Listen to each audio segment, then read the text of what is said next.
Coach, talking about that intangible asset of just seeing that special something. Here in Florida, we know all about Tim Tebow and the great player that he is. A lot of these so-called computer draft experts, so-called experts, don't think he's much of a prospect. As a guy who's an NFL Hall of Famer, played on a Super Bowl winner, coached a Super Bowl winner, what do you think about Tim Tebow's prospects well, Raj, as a quarterback? you got to understand the reason I'm sitting here is I'm not coaching, but I mean, and I really don't have any desire to coach, but I would draft Tim Tebow, and he's a great, he has two qualities you can't coach.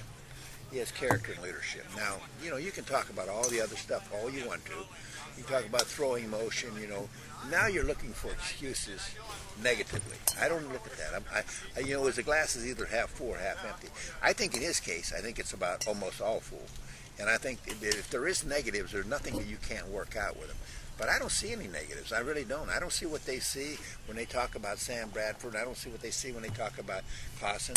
I think in every respect of being a quarterback, he will be an NFL quarterback. Well, he won't be able to run in the NFL. Well, he'll be able to do whatever he has to do to win. And that's the way he plays the game. I'm not sure I really understand these guys. And, they spend so much time worrying about how high a guy jumps or how much weight he lifts or this or that. Hey, the game of football is the game of how do you play the game? That's the only criteria you can measure a man by.